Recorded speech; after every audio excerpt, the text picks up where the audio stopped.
नमस्कार, मी अजित चव्हाण. नमस्कार, मी Suvarna Dusane. Mood India या आमच्या विशेष कार्यक्रमात आपलं हार्दिक स्वागत. आज आपण पाहणार आहोत देशातला नेमका निवडणुकीच्या निमित्तानं मूड काय आहे, लोक कशा प्रकारचा विचार करतात, मतदानाच्या प्रक्रियेमध्ये ते सहभागी होणार आहेत का, ते कोणत्या निकषांवरती मतदान करणार आहेत, या सगळ्याचा आम्ही सर्वे केलेला आहे. तो सर्वे नेमका आम्ही कसा केलाय, त्यामध्ये कोणकोणते निकष होते, कसे सॅम्पल बनवले गेले, हे सगळं आम्ही तुम्हाला सांगणार आहोत या बुलेटिनमध्ये. लोकसभा निवडणुकीचे पडघम देशभरामध्ये वाजायला लागलेत. सभांची धूम, रोड शोची रेलचेल, दारोदारी प्रचाराची रंगत. लोकशाहीचा हा पंचवार्षिक सोहळा सगळेजण साजरा करायला सज्ज आहेत. होळी तोंडावर आली आहे. एकमेकांच्या नावानं शिमगा करण्यात कुणीच मागं राहत नाहीये. संभाव्य पंतप्रधान पदाच्या उमेदवारापासून सामान्य मतदारांपर्यंत सगळ्यांच्या मनामध्ये एकच प्रश्न आहे: निवडणुकीत काय होणार, कुणाचं सरकार येणार, सत्तेचं सिंहासन कोण जिंकणार, या प्रश्नांची उत्तरं शोधण्याचा आम्ही प्रयत्न केलाय. पुढला तासभर तुम्ही झी 24 तासवर देशाचं प्रतिबिंब बघणार आहात. चला तर मग पाहूयात झी मीडिया आणि तालीम रिसर्च फाउंडेशनने देशभरात केलेल्या सर्वेक्षणातून समोर आलेला हा मूड इंडिया.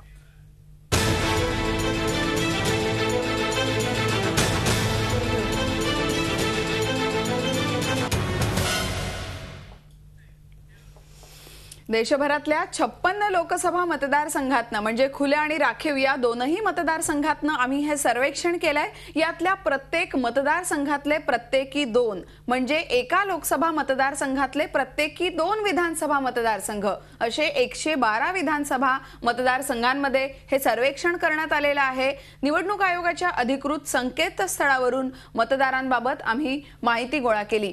21 राज्यांमधले स्त्री, पुरुष, तरुण अशा वेगवेगळ्या गटातल्या मतदारांचा या सर्वेमध्ये सहभाग होता. त्यामुळे सर्व वयोगटातल्या नागरिकांचा, मतदारांचा या सर्वेत सहभाग आहे. तसंच 38 खुल्या, 10 मागासवर्गीय आणि 8 अनुसूचित जमातींसाठी राखीव मतदारसंघात सर्वेक्षण करण्यात आलंय. फेब्रुवारी ते मार्चच्या पहिल्या आठवड्यात आम्ही हा ओपिनियन पोल घेतलाय. आपण बघतोय झी मीडियाच्या सर्वेक्षणाचा आधार 54% पुरुष मतदार, 46% महिला यांची मतं सर्वेक्षणामध्ये आम्ही घेतली आहेत. 18 ते 25 वर्ष वयोगटातील 14%, तर 26 ते 45 वयोगटामधील 50% मतदारांचा सहभाग आहे.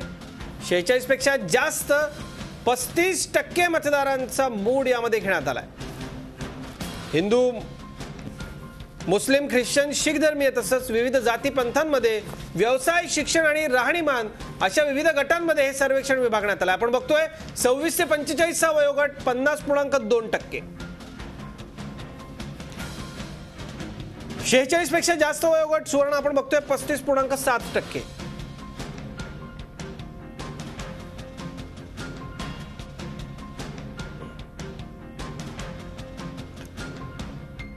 आपण बघतोय नेमकं हे सर्वेक्षण कशा आधारावरती घेण्यात आले हे आम्ही आपल्याला सांगतोय. जातीनिहाय आपण बघतोय 81.6% यात हिंदू मतदार होते.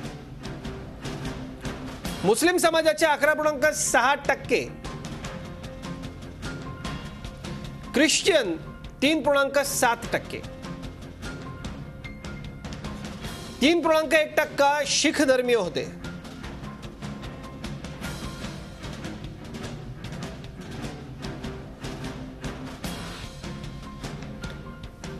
तर खुल्या प्रवर्गातील 32.8% नागरिकांचा यामध्ये सहभाग होता.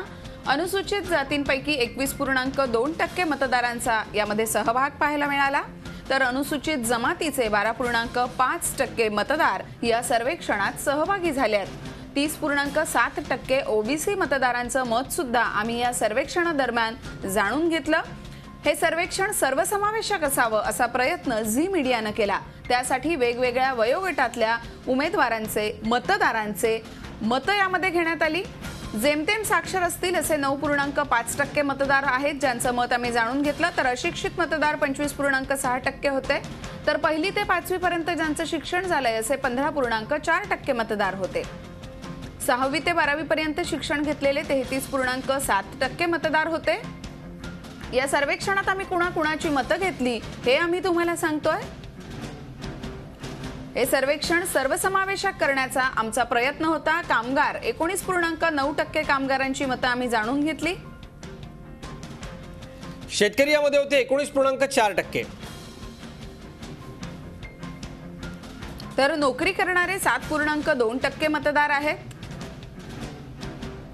स्वयंरोजगार करणारे 10% लोक सुवर्ण यामध्ये होते.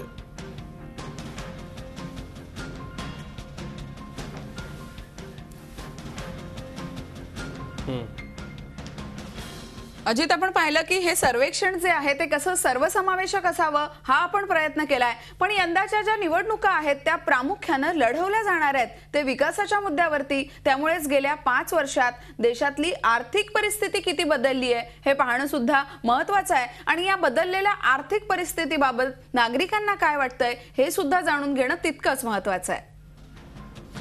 आपण बघतोय गेल्या 5 वर्षामध्ये अर्थव्यवस्था कशी आहे, कुठे, काय वाटतंय लोकांना, आर्थिक परिस्थिती बिघडली असं वाटतंय 42.6% लोकांना. सुधारली म्हणतायत 19.6% लोक. बदल नाही असं म्हणतायत 23.3% लोक. आणि माहिती नाही हा वर्ग देखील आहे सुवर्ण, तो आहे 14.5%.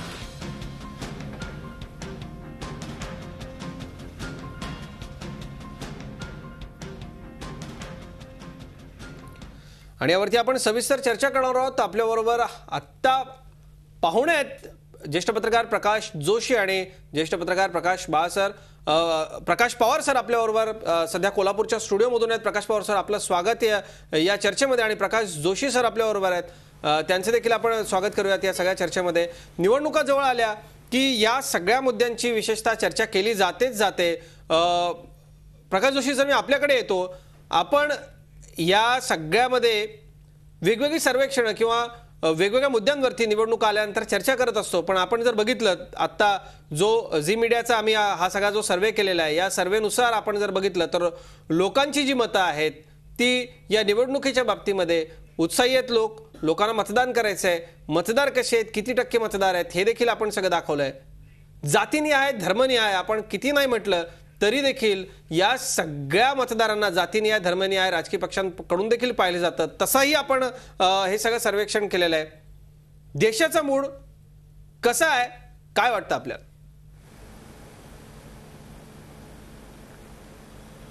आपण जो सर्वसमावेशक असा सर्वे केलेला आहे त्यावरून एक दिसतंय की फार मोठ्या प्रमाणावर या निवडणुकीविषयी आपल्या देशामध्ये, मग ते सर्वसामान्य असतील, अशिक्षित असतील, श्रीमंत असतील, कारखानदार असतील, या सर्वांनाच या निवडणुकीविषयी अतिशय उत्सुकता निर्माण झालेली आहे. याचं पहिलं महत्त्वाचं कारण असं की प्रथमच जर असं म्हटलं की पंतप्रधान कोण असावा देशाचा, अशा पद्धतीनं ज्याला प्रेसिडेन्शियल फॉर्म जरी नसला तरी प्रेसिडेन्शियल इलेक्शन ज्या पद्धतीने अमेरिका आणि इतर राष्ट्रांमध्ये लढवले जातात त्या पद्धतीने आपण जर गेल्या दोन महिन्याचा जर आपला निवडणुकीचा प्रवास बघितला तर असं दिसून येतं की लोकांपुढं पहिल्यांदाच उमेदवार ठेवायचा, त्यांची मतं ठेवायची आणि अशा प्रकारे रणनीती बांधायची, अशी पद्धत भाजप आणि NDAने केली. त्याचबरोबर काँग्रेस आणि त्यांचे सहयोगी पक्ष, UPAचे जे सहकारी पक्ष आहेत, त्यांनीसुद्धा काँग्रेसने कोण पंतप्रधान असावं हे जरी ठरवलं होतं की त्याच्यावर सोडलं होतं तरी काँग्रेस पक्षातसुद्धा यावर मोठ्या प्रमाणात चर्चा झाली. आणि जरी काँग्रेस पक्षानं आज जरी त्यांचा उमेदवार निश्चित केला नसला तरी UPA आणि काँग्रेस जर सत्तेवर आलं तर राहुल गांधी हेच त्यांचे पंतप्रधानपदाचे उमेदवार आहेत. त्यामुळे एक प्रकारची चुरस या निवडणुकीत आहे. आणि आपण ज्या पद्धतीनं सर्वे केलेला आहे त्यात विशेषतः आर्थिक परिस्थिती, कारण असं आहे की लोकांना शेवटी निवडणुकीच्या काळात अनेक आश्वासनं मिळतात, कोणता पक्ष, कोणची आघाडी कशा प्रकारची आर्थिक धोरणं राबवणार आहेत याचे विश्लेषण होतं, याची चर्चा होते.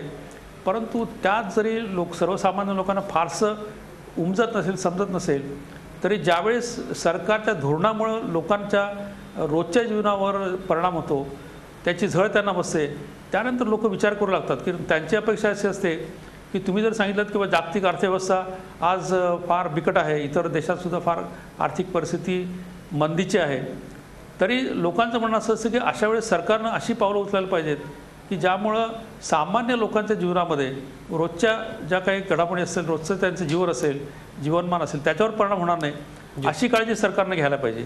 तर ती गेल्या 5 वर्षात घेतली की नाही याच्यावरही चर्चा होईल आणि लोक त्याचासुद्धा विचार करतील असं मला वाटतं.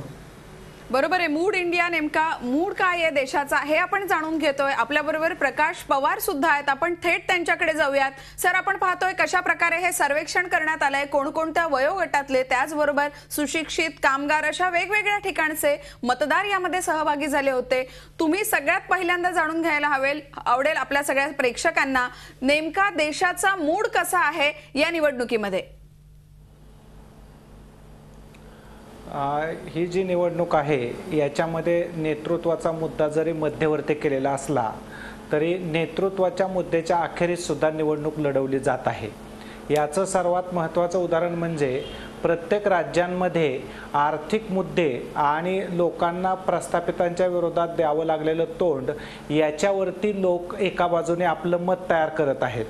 हा जर मुद्दा आपण नीटका पाहायला लागलो तर आपल्याला असं दिसून येईल की नेतृत्वाचा मुद्दा तर जितक्या प्रमाणावरती दाखवला जातोय तितक्या प्रमाणावरती महत्त्वाचा नाही.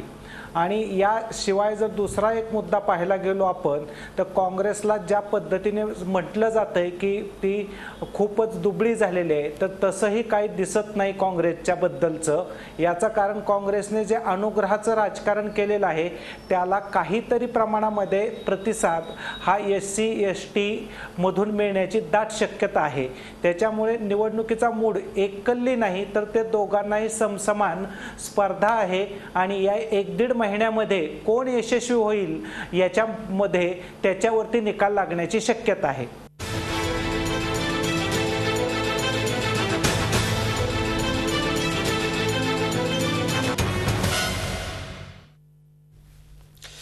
पुन्हा एकदा स्वागत. मूड इंडिया, देशाचा मूड काय आहे ते आपण जाणून घेतोय. सुवर्णा, निवडणुका जवळ आल्या की प्रामुख्यानं तमाम राजकीय पक्ष ते सत्ताधारी असो की विरोधी असो आश्वासनं द्यायला सुरुवात करतात आणि सत्ताधारी काही योजना राबवतात, काही आश्वासनं लोकांना देतात.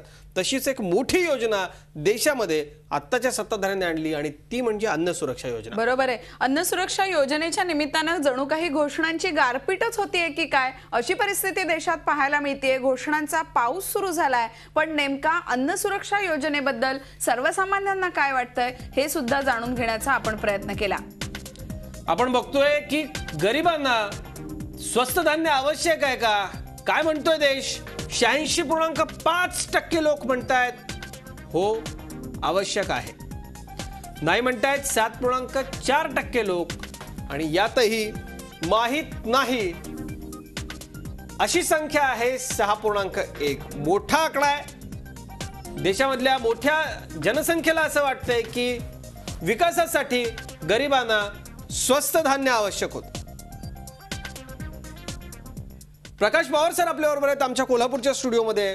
प्रकाश पवार सर, सातत्यानं राजकीय पक्ष निवडणुका जवळ आल्या की आश्वासन द्यायला सुरुवात करतात. महाराष्ट्राच्या कॅबिनेट बैठकीमध्ये आचारसंहिता लागण्यापूर्वी आपण बघितलं हाच मूड होता. केंद्र सरकारचा देखील सातत्यानं हाच मूड होता. सोनिया गांधींनी विशेषतः खूप मनावरती घेऊन अन्न सुरक्षा योजना आणली देशामध्ये. ग्रामीण भागामध्ये तुम्ही फिरता कायम, तिथल्या समस्यांचा मोठा अभ्यास आहे. यामुळे देशाचा मूड बदलेल का? अन्न सुरक्षा योजना किंवा अशा योजनांमुळे देशाचा मूड बदलेल का?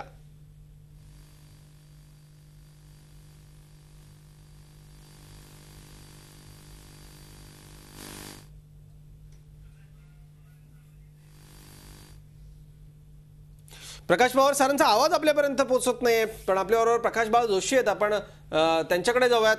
सुवर्णा, सातत्यानं या सगळ्यामध्ये आपण ज्या वेळेला बोलतो त्यावेळेला या सगळ्या राजकीय पक्षांकडून या सगळ्या सुविधा दिल्या जाणं हे मतदारांच्यासाठी कधी कधी खरोखर आश्वासक ठरतं. त्या राजकीय पक्षांसाठी देखील ते फायद्याचं ठरतं. जोशी सर देखील आपल्याबरोबर आहेत. त्यांना जोशी सर, आपण पाहतोय खरं घोषणांचा पाऊस हा निवडणुका जवळ आल्या की मतदारांसाठी काही नवीन नाही आहे, पण त्याची अंमलबजावणी हा नेहमीच गहन प्रश्न असतो. ही जी घोषणा आहे अन्न सुरक्षेची ती मोठ्या प्रमाणावरती सर्वसामान्यांना आपलीशी वाटतेय, पण तुम्हाला काय वाटतं हा निवडणुकीतला प्रमुख मुद्दा असणार आहे का?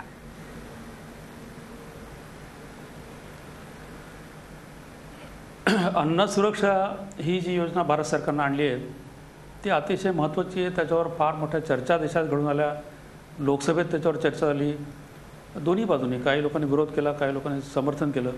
याची आवश्यकता ही निश्चित आहे, परंतु एक वातावरण निर्मिती जी असते निवडणुकीच्या पूर्वी की ज्याच्यामध्ये अनेक मोठमोठ्या घोषणा असतात, गरिबी हटावसारखी घोषणा असेल किंवा अशा अनेक घोषणा आपण गेल्या 20-25 वर्षात बघितलेल्या आहे. त्याचप्रमाणे निवडणुकीला सामोरं जाण्यापूर्वी राजकीय पक्ष जे असतात ते आपला निवडणुकीचा मसुदा मॅनिफेस्टो तयार करतात. त्यातसुद्धा अनेक योजनांची ते घोषणा करतात, त्याची माहितीसुद्धा देतात. परंतु त्यानंतर 5 वर्षात काय होतं, त्याची अंमलबजावणी होती की नाही, हा सुद्धा एक फार महत्त्वाचा विषय असतो. त्याच्यावर चर्चा होते, विरोधक टीका करतात, मीडियासुद्धा त्याचा आढावा बदलून घेत असतं. परंतु शेवटी ज्या योजना आहेत या लोकांपर्यंत पोहोचतात की नाही. म्हणजे अन्न सुरक्षा ही योजना असेल तर त्याचे जर जे काही फायदे आहेत ते जर लोकांना तत्काळ मिळाले तर त्याचा एकंदर येणाऱ्या निवडणुकीवर परिणाम होऊ शकतो. परंतु समजा झालं नाही तरी आता सत्ताधारी पक्ष असं सांगू शकतो की ही आमची योजना आहे, तुम्ही ही योजना व्यवस्थित करण्यासाठी आम्हाला निवडून द्या. त्याचप्रमाणे मग विरोधी पक्षसुद्धा आहेत, ते सुद्धा त्यांच्या मॅनिफेस्टोमध्ये अनेक नवीन नवीन योजना देत असतात. तर एक प्रकार मतदार राजा जो असतो त्याला आपल्या बाजूने खेचण्यासाठी विविध प्रकारच्या आघाड्या, विविध प्रकारचे पक्ष हे नवीन नवीन घोषणा करत असतात. पण त्या घोषणाबरोबरच त्यांची आर्थिक जे धोरणं आहेत ती कशा प्रकारचे राहतील, त्यांची सुरक्षेविषयीची धोरणं कशा प्रकारचे राहतील हे बघणं महत्त्वाचं असतं. आणि ते काम मला असं वाटतं की मीडिया मोठ्या प्रमाणात करत असतं.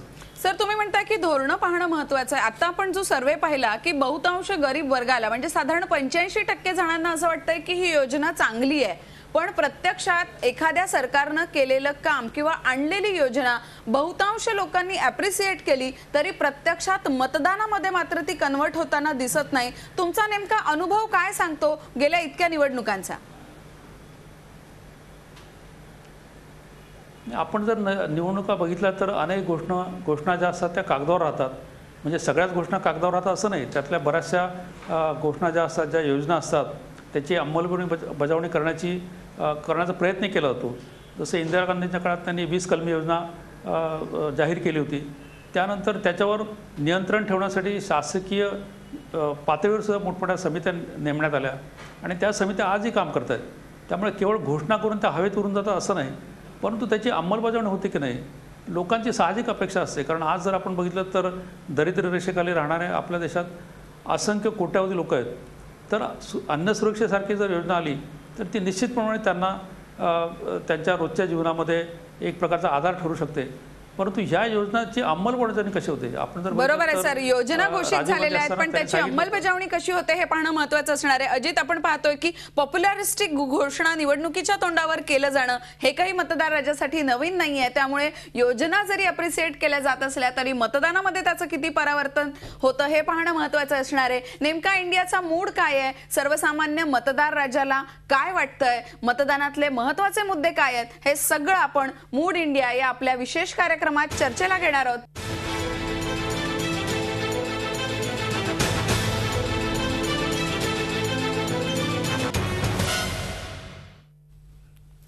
आणि आपण पाहताय मूड इंडियाचा, काय देशाचा मूड आहे आपण पाहतोय. प्रकाश पवार राजकीय विश्लेषक आपल्याबरोबर आहेत. पवार सर, आपण बघितलं अन्न सुरक्षा योजनेला बहुतांश गरीब वर्गाचा देशामधला पाठिंबा आहे, पण या सगळ्याचा ज्यांनी ही योजना आणली त्यांना फायदा होताना दिसेल का? झी 24 तास रहा एक पाऊल पुढे.